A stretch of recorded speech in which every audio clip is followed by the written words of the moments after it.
আমিও আশাবাদী এই জায়গাটায় নিখুঁতভাবে ওনারা কাজ করছেন, প্রত্যেকটা আইন শৃঙ্খলা রক্ষাকারী বাহিনী। আর আমাদের তো 11th আওয়ারে যেটা হয়েছে, এখন একটা প্রতীকী ইন্টেনশনালি দুর্বৃত্তরা এখানে পুড়িয়ে দিয়েছে, তো সেটার জন্য তদন্ত কমিটি গঠিত হয়েছে। আইন শৃঙ্খলা রক্ষাকারী বাহিনী শক্ত হাতে সেই জিনিসটাকে খুঁজে বের করার চেষ্টা করছে।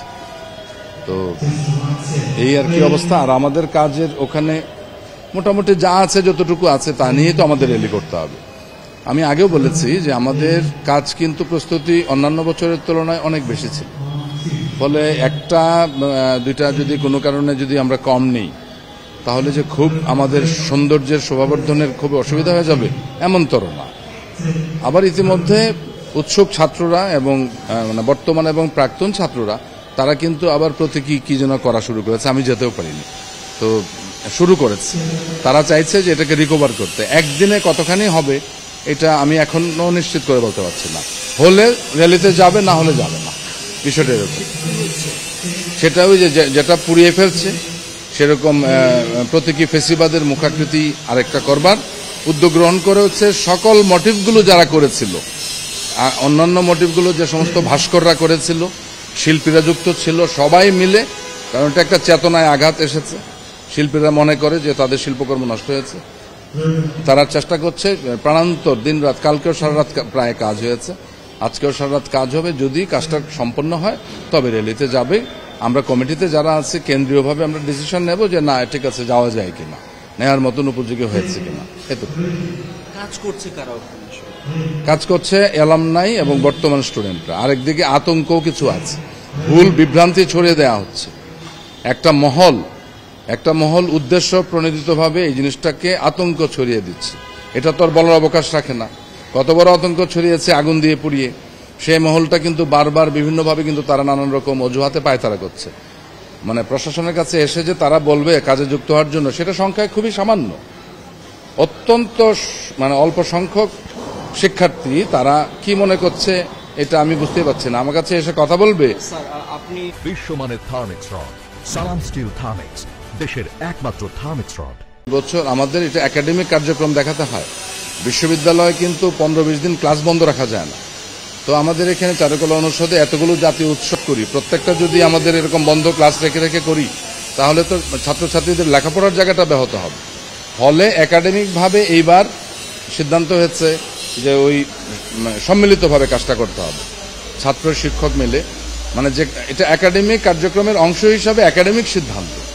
গতবার ছিল না, গত বছর ছিল না, এবছর আগামী থেকে যুক্ত হবে। কেন? তো এই কারণেই বললাম যে কারণ এই যে 15 দিন ক্লাস হবে না, এদের কি করবেন আপনি?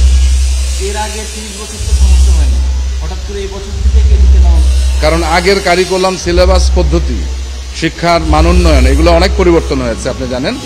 এখন কিন্তু আউটকাম বেসড এডুকেশনে যুক্ত হয়েছে, যেখানে মনে করেন যে অনেক সেন্সিটিভ এবং প্রত্যেকটা ক্রেডিটের ভ্যালু আছে।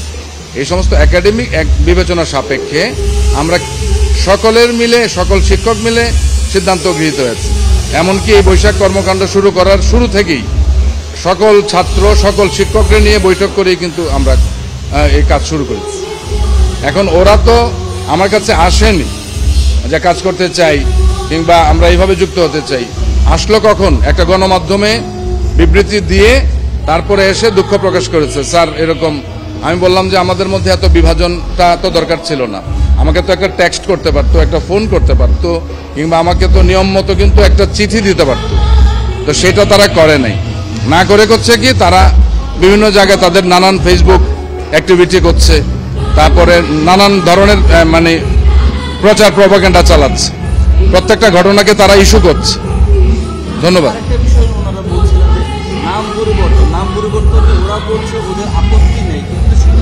ওদের সঙ্গে আলোচনা করার একটা সুযোগ ছিল, বা সবার সঙ্গে আলোচনা করার একটা সুযোগ ছিল, সেটি কেন হলো না? হঠাৎ করে একদিন আগে কেন নামটা পরিবর্তন? না, এটা নিয়ে পর্যাপ্ত বিশ্লেষণ হয়েছে। এটা নিয়ে আমি ব্যাখ্যাও দিয়েছি, আর নতুন করে বলতে চাই না। এমন একটা নাম আমরা ঠিক করেছি, ঢাকা বিশ্ববিদ্যালয় এখানে অত্যন্ত গুরুত্বের সাথে এটাকে বিবেচনা করেছে। সারা দেশের মানুষজন যে নামের ব্যানারে কাজ করতে স্বতঃস্ফূর্ততা ফিল করবে, সেটাকে অনুধাবন করা হয়েছে। আর পরিবর্তন এখানে মোটেও আসেনি। নামটা নামটা পরিবর্তন আমি বলবো না, নামটা আগের জায়গায় ফিরে গেছে। আপনারা সেটা জেনে দেখেন, আমি আর এটাকে নিয়ে বিস্তৃত আলোচনা যেতে চাই না। কোনো চাপ ছিল? না, কোনো চাপ ছিল না, কখনোই কোনো চাপ ছিল না।